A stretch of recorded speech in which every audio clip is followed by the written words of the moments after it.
যে প্রসঙ্গে আজকে প্রেস কনফারেন্স, বেশ কয়েকটি ইস্যু আছে, তার মধ্যে একটি ইস্যু নিয়ে খালেক মোল্লা সাহেব আমাদের সম্মানীয় বিধায়ক উনি স্পষ্ট উত্তর দিয়েছেন যে কালকে কি পরিস্থিতিতে উনি এখানে এসেছিলেন এবং বসেছিলেন। এটা নিয়ে কোনো কনফিউশনের জায়গা নেই। মাননীয় বিধায়ক দুটি কথা খুব স্পষ্ট করে বলেছেন যে আরেকজন সম্মানীয় সিনিয়র বিধায়ক ওনাকে রিকোয়েস্ট করেন এবং সৌজন্যের খাতিরে আমি আবার বলছি যে উনি সৌজন্য দেখিয়ে সেখানে প্রেস কনফারেন্সে অ্যাটেন্ড করেন। সৌজন্য দেখানোর পরে কোনো কনফিউশন ক্রিয়েট করা উচিত নয়। এটা একটা ওল্ড টেকনিক, যেখানে চেষ্টা করা হয় if you can't convince confuse. তো বেসিক্যালি খালেকদার কালকের আচরণ ছিল সৌজন্যমূলক একটি আচরণ, সেটিকে একটু টুইস্ট করে কনফিউজ করার চেষ্টা করা হয়েছে, which is very unfortunate. Confusion তৈরি করা হয়েছে সেটা তো আপনারাই বলছেন যে উনি এক্স না ওয়াই কোন দিকে রয়েছেন, এরকম একটা কনফিউশন ক্রিয়েট করা হয়েছে, যে নিয়ে আপনারা কথা বলেছেন কালকেও তো প্রেস এটা নিয়ে কথা বলেছে। সেই কনফিউশনটা ক্লিয়ার হয়ে গেল। খালেকদা স্পষ্ট করে বললেন ওনার অবস্থান, কালকে উনি কেন প্রেস কনফারেন্সে বসছিলেন সেটা উনি ক্লিয়ার করে দিয়েছেন। আমার মনে হয় আর এই বিষয়ে কোনো কনফিউশন নেই, এটা কমপ্লিটলি ওভার।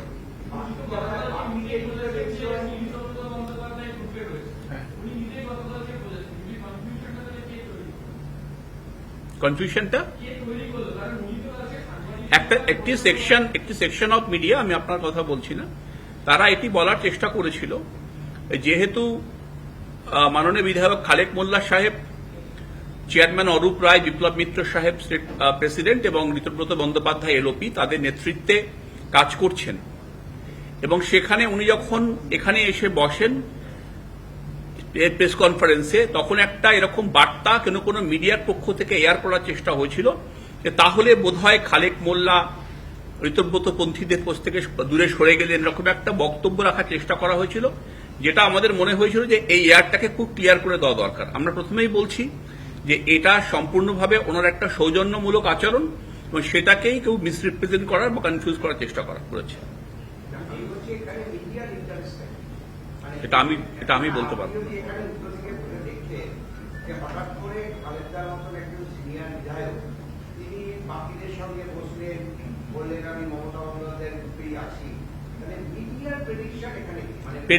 প্রেডিকশন তো নয়,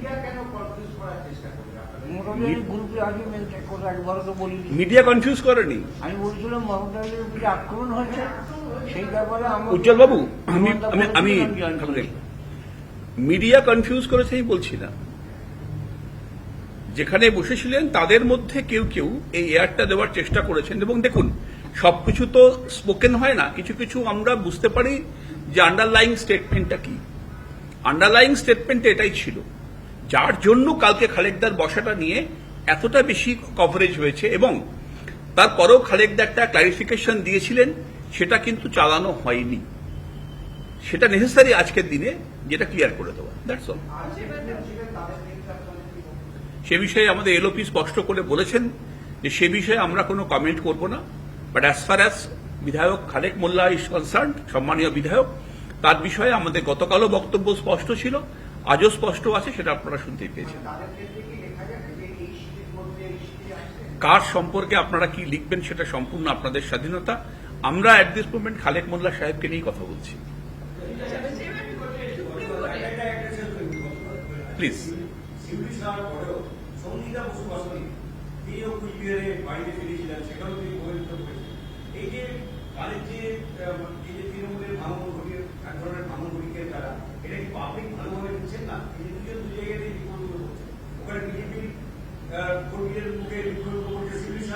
এখানেও কার্যত তৃণমূল এবং পরিষেবাকে জনতার বিক্ষোভে উঠে পড়েছেন সঙ্গীতা বসুবাসনিয়া এবং তার হাজব্যান্ড জগদীশ চন্দ্র বসুবাসনিয়া, তিনি এনসিপিআই।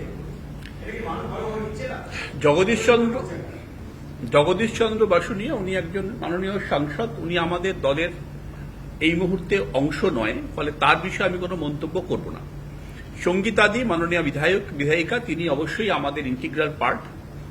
আমরা সঙ্গীতাদির সাথে এখনো কথা বলার আমাদের সুযোগ হয়নি, আমরা কথা বলে দেখছি বিষয়টি ওখানে কি হয়েছিল, এক্স্যাক্টলি যেটা বলা হচ্ছে সেটাই হয়েছিল, এখন লোকাল ইস্যু ছিল, সেটা খতিয়ে দেখে আমরা সিদ্ধান্ত নেব।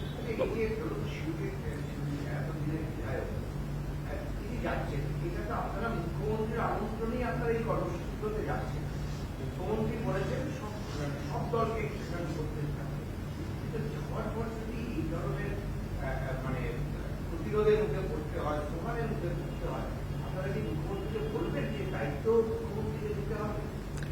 দেখুন, ধরুন আপনি গেলেন মালদা বা কোনো আপনার জায়গায়, আমি রোজই মালদা যাচ্ছি, মালদা থেকে এলাম। আপনি কোনো একটা প্রোগ্রামে গেলেন, সেখানে যদি আপনাকে এই বিড়ম্বনার মধ্যে পড়তে হয়, ওপেন ফোরামের প্রোগ্রামে, সেটা দায়িত্ব কে নেবে? আপনি নেবেন নাকি মুখ্যমন্ত্রী নেবেন?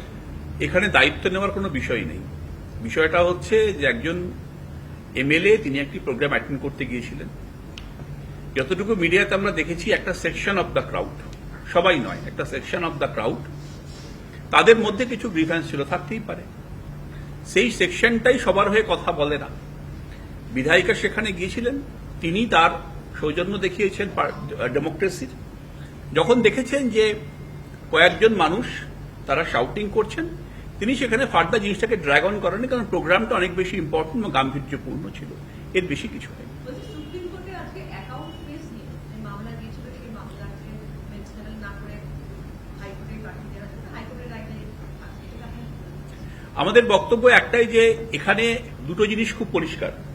সুপ্রিম কোর্ট কোথাও একটা অ্যাডমিট করছে যে বিষয়টির মধ্যে একটা গভীর রুট রয়েছে, একটা এই যে বলা হচ্ছে যে প্রসিডস অফ ক্রাইম, সেই জিনিসটাকে পুরোপুরি সুপ্রিম কোর্ট রুল আউট যদি করে দিত, তাহলে সুপ্রিম কোর্ট একটা ক্লিয়ার ম্যান্ডেট দিত পিটিশনারের পক্ষে। সুপ্রিম কোর্ট বলেছে যে আমরা এই বিষয়ে কোনো কথা শুনব না, নাম্বার 1। নাম্বার 2, আপনাদের যা কিছু ডিটেইল ডিসকাশন আছে আপনারা হাইকোর্টে গিয়ে করুন, কারণ হাইকোর্ট এই বিষয়ে একটা ক্লিয়ার অপিনিয়ন দিয়েছে, ক্লিয়ার অবজারভেশন দিয়েছে যে অ্যাট দিস মোমেন্ট এই অ্যাকাউন্টগুলো অপারেট করতে পারবে না। থার্ড যেটা হচ্ছে, সে সুপ্রিম কোর্ট, আমরা যদি সাম আপ করি পুরো বিষয়টাকে লিগ্যাল টার্মসের বাইরে গিয়ে, যে পিটিশনার যারা ছিলেন তারা সুপ্রিম কোর্টে গিয়ে কোনো রিলিফ পাননি। সুপ্রিম কোর্টে পরাজয় ঘটেছে, কোনো রিলিফ না পেয়ে আবার তারা হাইকোর্টে ফিরে আসছেন অলমোস্ট যেখানে ছিলেন। মমতা বন্দ্যোপাধ্যায় সম্মানজনক গেছিলেন কিছুক্ষণ আগে, নেতাজিকে যেভাবে অপমান করা হচ্ছে, যেভাবে করা হচ্ছে তার প্রতিবাদ জানানো, এবং তারপরে তিনি রাখি করে গেছেন যে 26 জন শিশু যারা অসুস্থ হয়েছে, মিড ডে মিল খেয়ে বলে বলা হচ্ছে, আপনি কিভাবে খুব স্বাভাবিক ঘটনা যে আমার মনে হয়েছে রাজনৈতিক কর্মসূচি যে কেউ পালন করতেই পারেন, কেউ অসুস্থ হয়ে পড়লে তাকে দেখতে যেতেই পারেন। আরজিকর শুনে যেটা একটা স্বভাবতই ধাক্কা লাগে আমাদের সকলের মনে, যে বেশি দিন না 2-3 দিন আগেই আমরা জানি যে 9th অগস্ট সেই দিনটা ছিল যেদিন আরজিকরে ঘটনাটা ঘটেছিল।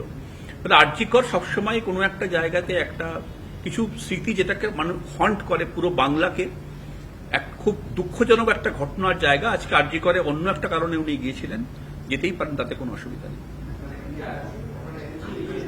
নেতাজিকে যে অপমান করা হচ্ছে এবং বিজেপির তরফ থেকে রাজ্যসভার অনন্ত কুমার সাংসদ এবং তাকে দেশদ্রোহী বলা হচ্ছে, এই ব্যাপারটাকে আপনারা কিভাবে দেখছেন? প্রাথমিকভাবে আমরা বলবো যে দেশবরেণ্য সমস্ত স্বাধীনতা সংগ্রামী নায়ক সুভাষচন্দ্র বসু একজন ন্যাশনাল হিরো। সুভাষচন্দ্র বসুকে আমরা সম্মান করি।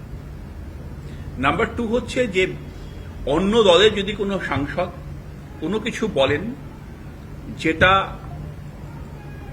আনপার্লামেন্টারি বলতে পারেন, যেটা হয়তো বলা উচিত নয়, সেটা সেই দলের, বিজেপির দায়িত্ব, সেই দলের দায়িত্ব তাদের এ বিষয়ে পদক্ষেপ করা। আমরা শুধু এটুকু বলতে পারি যে সুভাষচন্দ্র বসুকে আমরা শ্রদ্ধা করি, গোটা বাঙালি শ্রদ্ধা করে, গোটা ভারতবর্ষ শ্রদ্ধা করে, গোটা পৃথিবী শ্রদ্ধা করে, সে শ্রদ্ধা অবশ্যই থাকবে। কেউ যদি কোনো মন্তব্য করেন, সেই মন্তব্য কেন করছেন তিনি জানেন এবং তার দল সেটা দেখবেন। দেখুন, বিজেপি নীরব রয়েছে, সরকারও নীরব রয়েছে, কেন্দ্র সরকার নীরব রয়েছে। প্রথমে শ্রমিক ভোটে যাচ্ছে তিনি রাজ্যসভা সাংসদ প্রতিবাদটা এই সম্পর্কে উপস্থাপন করলেন, এই ধারাবাহিকভাবে অনন্ত কুমার বলেছেন, কিন্তু বাঙালি জাতীয় সুভাষচন্দ্র বসু একজন ন্যাশনাল হিরো। আমার মনে হয় এটা বিজেপিও স্বীকার করে ন্যাশনাল হিরো। এবার ডেফিনেটলি প্রত্যেক দলের একটা নিজস্ব কার্যপদ্ধতি থাকে। বিজেপি কখন কিভাবে রিয়াক্ট করবে কোন ঘটনাতে, সেটা তাদের বিষয়। আমরা আমাদের স্ট্যান্ড পরিষ্কার রাখছি যে বিষয়ে আমরা যে ন্যাশনাল হিরো সুভাষচন্দ্র বসু, তার প্রতি আমাদের অপরিসীম শ্রদ্ধা রয়েছে। আমাদের যে কোনো কর্মসূচি এরকম মুখে মুখে ঠিক হয় না যেরকম আগে হতো। আমাদের ন্যাশনাল ওয়ার্কিং কমিটি বা স্টেট কমিটি বসে সিদ্ধান্ত নেবেন। মানে আপনি কি মনে করেন যে কিভাবে সুভাষচন্দ্র বোসের বিরুদ্ধে বলা হচ্ছে তাতে একটা জোরালো বিবৃতি বিজেপির বিরুদ্ধে গিয়ে দেওয়া উচিত আপনার? অন্য দলের ডুজ অ্যান্ড ডোন্টস নিয়ে আমি নর্মালি মন্তব্য করার জন্য মানে আই শুড সে আমার কি জায়গাটা নেই। একজন নাগরিক হিসাবে বলতে পারি যে সুভাষচন্দ্র বসুকে অসম্মান করা কারোরই উচিত নয় ভারতবর্ষে। তিনি একজন ন্যাশনাল হিরো এবং তার মতন একজন ব্রিলিয়ান্ট পার্সন ভারতবর্ষ খুব কমই দেখেছে।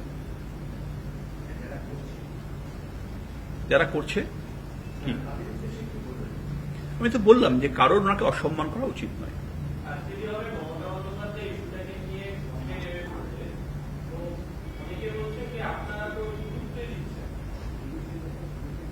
দেখুন, নেতাজি সুভাষচন্দ্র বসু বা রবীন্দ্রনাথ ঠাকুর বা যারা আছেন, মহাত্মা গান্ধী, যে নামে আপনি বলুন না কেন, এদের স্ট্যাচারটাই এত বড় না যে সাধারণ কোনো মানুষ তাকে নিয়ে কিছু বললে তাদের স্ট্যাচারে কোথাও একটু আঁচড় কাটে না। সবকিছুকে অপ্রয়োজনীয় হয় পলিটিক্যাল ইস্যু বানানোর কোনো প্রয়োজন নেই। বাঙালি জানে, ভারতবর্ষ জানে, পৃথিবী জানে যে সুভাষচন্দ্র বসু কে, তার কি অবদান রয়েছে। ডেফিনেটলি আমরা আমাদের স্ট্যান্ড ক্লারিফাই করছি, কিন্তু সবকিছুকে নিয়ে ড্রামাটিক্স করার কোনো প্রয়োজন নেই। সুভাষচন্দ্র বসু আমাদের হৃদয়ে ছিলেন, আছেন এবং থাকবেন। পলিটিক্স কেন বলবেন না? মানে যখন দলের একজন রাজ্য সভাপতি প্রকাশ্যে এইভাবে মন্তব্য করে সেটা কি পলিটিক্সের? রাজ্য সভাপতি কি মন্তব্য করেছেন আমি জানি না। সুমি বলছিলেন বলেছিলেন কি ছুঁয়েছিল শ্যামপ্রসাদ মুখোপাধ্যায় মিটিং সভা করতে গিয়ে সুভাষ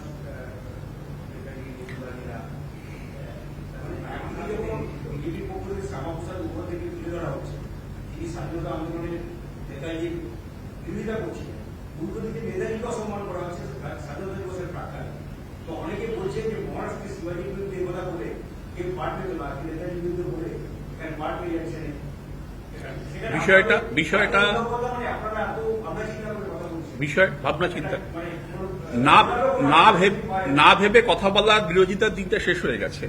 এখন বিরোধীরা যেটা বলে সেটা সুচিন্তিত ভাবেই বলে। না ভেবে ভর করে কথা বলার যে আমরা যেটা অভ্যস্ত ছিলেন সেই কালচারটা আমরা কাটিয়ে দিয়েছি। প্রথম কথা। নাম্বার 2 হচ্ছে মাসছি পুরো স্পষ্টই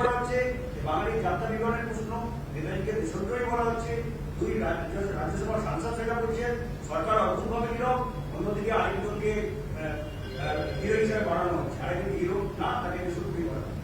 এরপরও এত সংযত কেন? বিষয়টা হচ্ছে যে শ্যামাপ্রসাদ মুখার্জি নিজেও ডেফিনেটলি একজন স্কলার এবং পেট্রিয়ট, এটা নিয়েও কোনো সন্দেহ নেই। যেটা হয় সেটা হচ্ছে যে সবকিছুকে অকারণে টুইস্ট করার একটা প্রবণতা থাকে। শ্যামাপ্রসাদ মুখার্জি ভার্সেস সুভাষ বোস সেখানে হচ্ছে না। Both war greats in their own way. Parliamentary democracy দুজনে একই সমসাময়িক ছিলেন পলিটিক্সে। ভারতবর্ষের পলিটিক্সেও একটা সময়ে দুজন স্টলওয়ার্ড, ধরা যাক ইন্দিরাজি এবং বাজপেয়ীজি, হয়তো কোনো একটা সময় কন্টেম্পোরারি ছিলেন। ক্ল্যাশ অফ ভিশন থাকতে পারে। আপনি এই প্যারামিটারসটাকে শ্যামাপ্রসাদ মুখার্জি বড় মানে সুভাষচন্দ্র বড়, এই আলোচনাটা আমার মনে হয় একেবারেই অযৌক্তিক। আমরা বলেছি both are greats in their own way. Shyamaprasad মুখার্জির ডেফিনেটলি কন্ট্রিবিউশন আছে, সুভাষচন্দ্র বসুরও বিরাট কন্ট্রিবিউশন আছে। সুতরাং বিষয়টাকে যেভাবে দেখানোর চেষ্টা করা হচ্ছে যে সুভাষ বোস না ভার্সেস শ্যামাপ্রসাদ মুখার্জি, ব্যাপারটা একদম সেরকম নয়। দুজনের প্রতি আমাদের শ্রদ্ধা রয়েছে।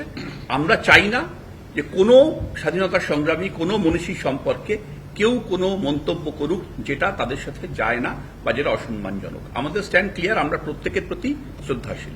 আপনাদের একজন প্রাক্তন সভাপতি দেবরাজ চক্রবর্তী, তার নামে আমরা বিভিন্ন তদন্তের তথ্য পাচ্ছি। সেখানে দেখা যাচ্ছে যে উনি প্রায় 100 কোটি টাকার সম্পত্তি, 100 কোটি টাকার সম্পত্তি করেছেন লাস্ট 5 বছরে, যেখানে দেবরাজ চক্রবর্তী তার স্ত্রী, তার শ্বশুরের নামে আমুয়াটি, নিউটাউন, দমদম এবং কালিম্পং সম্পত্তি হচ্ছে প্রায় 100 কোটি টাকা। খুবই সিরিয়াস একটা অ্যালিগেশন এবং যতদূর আমরা জানি যাতে ইডি বিভাগে তদন্ত করছে। এখন এই যে একটা বিপুল সম্পত্তি অ্যাকুয়ার করা, উনি বোধহয় একজন কাউন্সিলর ছিলেন, সেটা ডেফিনেটলি উনি এবং ওনার মাথার উপরে কার হাত ছিল, কার পেট্রনেজ ছিল, কিভাবে এটা সাইফন্ড অফ হলো, এটা সরকারি টাকা না অন্য কোনো প্রসেসে আর্ন করা হয়েছে, এটা ইলিগাল মানি, এটা নিয়ে কোনো সন্দেহ নেই। ডেফিনেটলি আমরা আশা করব যে সিআইডি এবং ইডি, অ্যান্টি কারাপশন ব্যুরো, যারা যারা ইনভলভ আছেন তদন্তের মধ্যে, ইকোনমিক অফেন্স উইং, তারা মিলে একদম গভীরে পৌঁছবেন এবং শুধুমাত্র সম্পত্তির কোয়ান্টাম নয়, কিভাবে এই সম্পত্তি অ্যাকোয়ার করা হয়েছিল, কার কার এর মধ্যে ব্লেসিংস ছিল, সবটাই পাবলিক ডোমেইনে আসবে। আরেকটা বিষয় যেটা হচ্ছে যে অভয়ার যে ঘটনা, সেই ঘটনার পরিপ্রেক্ষিতে নতুনভাবে 3 জনের নামে অভিযোগ দায়ের হয়েছে, যাদের মধ্যে আপনাদের প্রাক্তন সহকর্মী হচ্ছে নির্মল ঘোষ। এবং এক্ষেত্রে মূলত দেহ সৎকার করার বিষয়ে অত্যন্ত তাড়াহুড়ো করা হয়েছে, পরিবারের লোককে না জানিয়ে করা হয়েছে। সেই বিষয়টা পরিপ্রেক্ষিতে কিন্তু এফআইআর শুরু তদন্ত। এফআইআর শুরু করাটা অত্যন্ত সঠিক সিদ্ধান্ত, কারণ এটা ঠিকই যে ঘটনাস্থল প্লেস অফ অকারেন্স ছিল রাজ্যিকর, যেখানেই হোক, রাজ্যিকরে যে ঘরেই হোক, কিন্তু কোনো ডেড বডিকে এভাবে দাহ করা, যেটাকে বলা হচ্ছিল ইনহেস্ট করা হয়েছে, মানে তাড়াহুড়ো করে করা হয়েছে, আউট অফ টার্ন করা হয়েছে, তার মানে কোনো জায়গায় কিছু একটা সাপ্রেস করার চেষ্টা করা হচ্ছিল, যেটা কারণ যে কোনো ক্ষেত্রেই ফার্দার অটপসি হতেই পারে কোনো বডি, ডাউট থাকলে, যাতে ফার্দার অটপসির কোনো চান্স আর কেউ না পায়, তার জন্য ওটাকে খুব দ্রুত এটাকে দাহ করা হয়েছিল। এই পুরো জিনিসটাই পার্ট অফ দ্য ক্রাইম। যেমন এই ঘটনাটা একটা ক্রাইম, তারপরে এই দেহ দাহ করাটাও একটা ক্রাইম। ইউজুয়ালি হতেই পারত। তার বাড়ির লোককে না জানিয়ে, তাদের কনসেন্ট ঠিকমতো না নিয়ে, কাউকে ইনভলভ না করে, মিডিয়াকে ঢুকতে না দিয়ে, কি ছিল ওর মধ্যে গোপনীয়তা রক্ষা করার, যেখানে এরকম একটি পদক্ষেপ নেওয়া হয়েছিল, সঠিক পদক্ষেপ, এবং এই তদন্ত আরো গভীরে যাওয়া উচিত। এর আগে মুখ্যমন্ত্রীর ওপরেও থ্রেট এসেছিল, এখন এই মুহূর্তে 3 জন জেলে রয়েছেন। বিরোধী দলনেতার উপরে বাংলাদেশ থেকে জুন মাস থেকে থ্রেট করা হচ্ছে, হোয়াটসঅ্যাপ কলে প্রাণনাশে হুমকি দেওয়া হচ্ছে, ব্লগারের মতো করে তাকে কুপিয়ে মারা হবে। 19 বার এরকম থ্রেট কল এসেছে বিরোধী দলনেতাকে। অত্যন্ত সিরিয়াস ব্যাপার। বিরোধী দলনেতা, যতটা আমি জানি, ততটা উনি ইমিডিয়েটলি কমপ্লেন লজ করবেন। ডেফিনেটলি কমপ্লেনের যে এন্টায়ার ডিটেলস আমি বলবো না, কারণ সেটা একটা কনফিডেন্সিয়াল বিষয়, তবে ডেফিনেট এটা একটা উদ্বেগজনক বিষয়। আমরা জানি যে বাংলাদেশ এই ধরনের র্যাডিক্যাল ফোর্সেস কাজ করে, এবং এই ধরনের থ্রেটকে হালকাভাবে নেওয়া কখনোই উচিত নয়।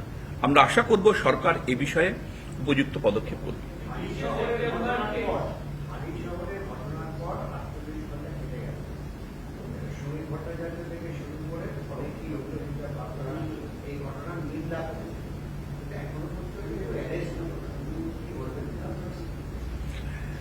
পুলিশের এই যে ঘটনাটা ঘটেছে, প্রথম কথা হচ্ছে, যতটা আমরা জেনেছি যে একজন পুলিশ কর্মী সাসপেন্ড হয়েছেন, ওখান থেকে আইসি যে ছিলেন তাকে শিফট করা হয়েছে, ট্রান্সফার করা হয়েছে। এই ঘটনাটা যেটা ঘটেছে সেটা ডিসচার্জ অফ অফিসিয়াল ডিউটির মধ্যে ঘটেছে বলে আমাদের মনে হচ্ছে, নাও হতে পারে। ইনভেস্টিগেশন চলছে, 48 আওয়ার্স হয়েছে। অ্যারেস্ট করার আগে কিছু প্রসিডিওর্স থাকে, পুরো বিষয়টা খতিয়ে দেখা। যারা তদন্ত করছেন তারা ডেফিনেটলি এক্সপেরিয়েন্সড অফিসার। আমার মনে হয় যে এটা খুব সেন্সিটিভ কেস।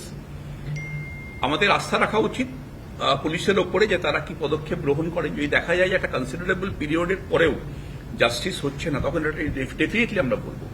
এখনো পর্যন্ত আমার মনে হয় যে 48 আওয়ার্সই হয়েছে, আর একটা ইনভেস্টিগেশন করার প্রয়োজন আছে, যে কে কে ইনভলভ ছিল, কি হয়েছিল, ইনজুরি রিপোর্ট, পোস্টমর্টম রিপোর্ট সবকিছু কালেক্ট করেই এক্ষেত্রে অ্যাকশন নর্মালি নেওয়া হয়ে থাকে।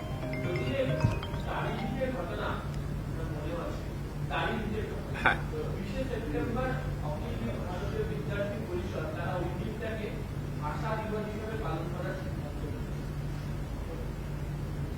দেখুন, দাড়িভিটের যে ঘটনা ঘটেছিল সেটা ডেফিনেটলি একটা অত্যন্ত মর্মান্তিক ঘটনা। এবার যদি কেউ ভাষা দিবসে পালন করার কথা ভাবে, আমাদের কোনো বক্তব্য নেই সেই ক্ষেত্রে, করতেই পারেন। দেখতে হবে যেন মূল যে ঘটনাটা ঘটেছিল সেই ঘটনার ইনভেস্টিগেশন তো হয়েছে, সেই ফাইলটাকে আর একবার ভালো করে দেখার প্রয়োজন আছে, দাড়িভিটের ফাইলটাকে, এবং যারা যারা ওখানে ফায়ারিং হয়েছিল, যারা ফায়ারিং করেছিলেন, কারা ফায়ারিং করেছিলেন, এক্স্যাক্টলি ফায়ারিংয়ে মারা গিয়েছিল কিনা, এই পুরো ব্যাপারটাকে আর একবার রিভিউ করা প্রয়োজন। রিগার্ডিং পলিটিক্যাল প্রোগ্রাম, কোনো দল বা কোনো পার্টি অর্গানাইজেশন প্রোগ্রাম করতেই পারে, সেক্ষেত্রে আমাদের কোনো বক্তব্য নেই। প্রশাসন মনে করে তারা প্রোগ্রাম করতে পারেন, তারা করবেন।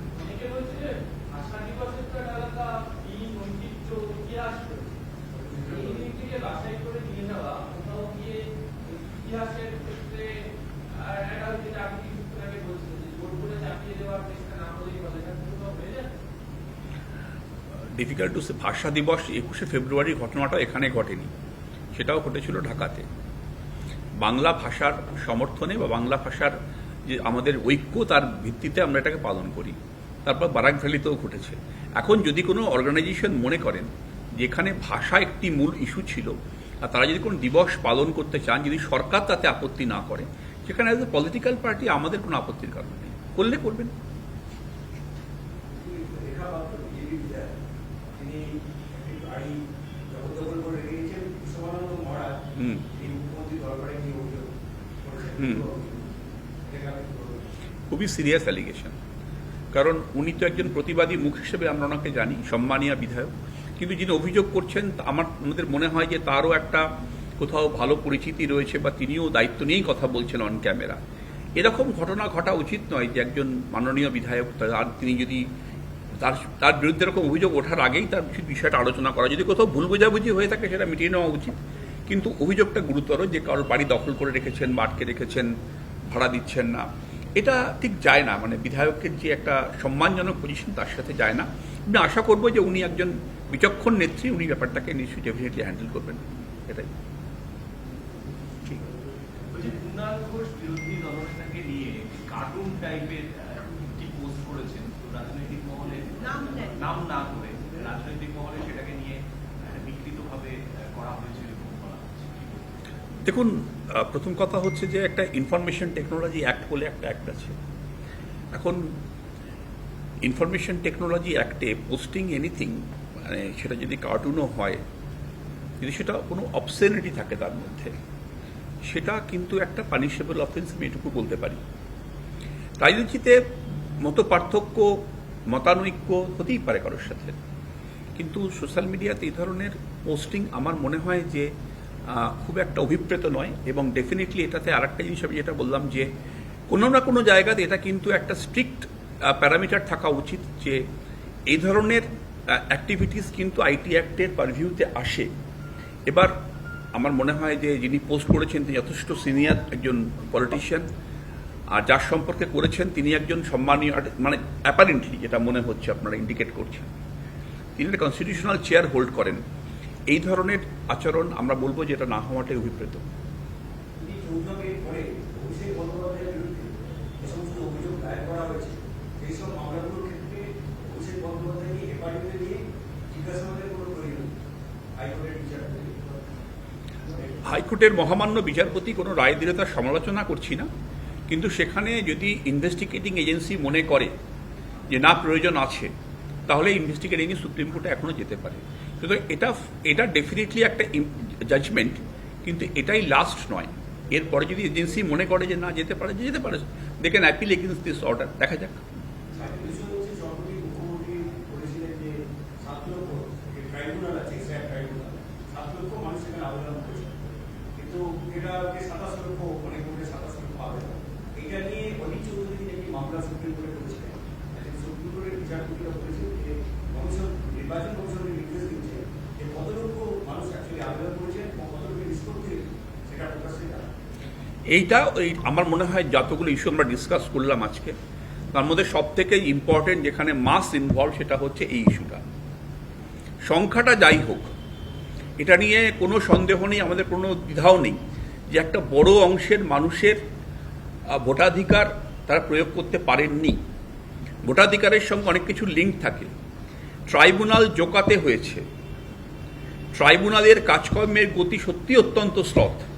যে পলিটিক্যাল পার্টি করুন না কেন, আমরা এটা নিয়ে বারবারই বলেছি যে এই ট্রাইব্যুনালের বিষয়টিতে কোনো একটা জায়গাতে সুপ্রিম কোর্টের মনিটরিং করা উচিত। ইলেকশন কমিশনকেও এই বিষয়ে যথেষ্ট উদ্যোগী হতে হবে। এটা কোনো চাইল্ডস গেম নয় যে কোনো এত লক্ষ মানুষ তারা বেসিক্যালি ঝুলে রয়েছেন, তাদের কোনো লোকাল স্ট্যান্ডই নেই, তারা জানেন না যে তারা আগামী দিনে নাগরিক থাকতে পারবেন না। প্রচিত অনিশ্চয়তা তারা কাটাচ্ছে। 4-5 মাস তো হয়ে গেল, একদম টাইম বাউন্ড করে দেওয়া উচিত ডিসিশন নেওয়ার ক্ষেত্রে। আত্মপক্ষ সমর্থনের সুযোগ, to be represented by lawyer, সমস্ত কিছু রাখা উচিত যাতে একজনও জেনুইন ভোটার বাদ না যায়, তা নিশ্চিত করার দায়িত্ব ইলেকশন কমিশনের। এই বিষয়ে আমরা খুব ক্লিয়ার। 26,000 যে চাকরি ভাড়া শিক্ষকরা রয়েছেন, তাদের মেয়াদকে 30 আছে। নতুন সরকারের তরফ থেকে এখনো পর্যন্ত কোনো পদক্ষেপ অন্তত প্রকাশ্যে আসেনি। সরকারের ভেবে দেখা উচিত, এটা সরকারের কাজ, আমাদের নয়, আমরা বিরোধী দল। সরকার, তারা ইতিমধ্যেই পথে নামতেও শুরু করেছেন, একদিন বিক্ষোভ করেছেন। আমরা সবসময় মনে করি যে যোগ্য লোক তাকে তার চাকরি যাওয়া উচিত নয়। দুটো প্যারামিটার খুব ক্লিয়ার থাকে আমাদের কাছে, একটা হচ্ছে যোগ্যতা এবং কারোর মানুষের রুটি রুচি। যদি আমাদের এ বিষয়ে কিছু বলতে হয় সরকারকে গঠনমূলকভাবে, আমরা বলবো, কোনো অসুবিধা নেই। তো সরকার ডেফিনেটলি সব দিক বিচার করবে, সুপ্রিম কোর্টের যা ভার্ডিক্ট আছে ইত্যাদি ইত্যাদি। তবে হ্যাঁ, এই কলটা সরকারের, কলটা কিন্তু বিরোধীদের নয়।